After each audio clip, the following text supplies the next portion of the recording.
നമ്മളിന്ന് ചെയ്യാൻ പോകുന്നത് മുട്ടാപ്പമാണ്. അതിനാവശ്യമുള്ളത് അപ്പത്തിൻ്റെ മാവും ഒരു മുട്ടയും പഞ്ചസാരയും മതി. ആദ്യം നമുക്ക് അപ്പച്ചട്ടി അടുപ്പിൽ വെച്ച് ചട്ടി ചൂടാകാൻ വേണ്ടി വെയിറ്റ് ചെയ്യാം.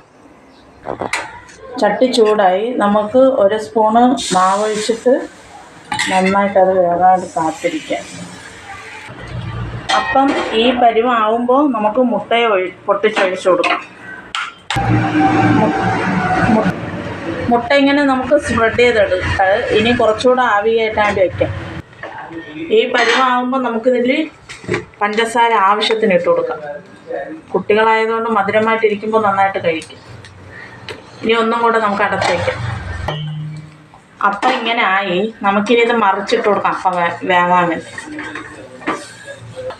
അപ്പം മറിച്ചിട്ട് നമുക്കൊന്നുകൂടെ ആവി കയറാൻ വേണ്ടി കാത്തിരിക്കാം.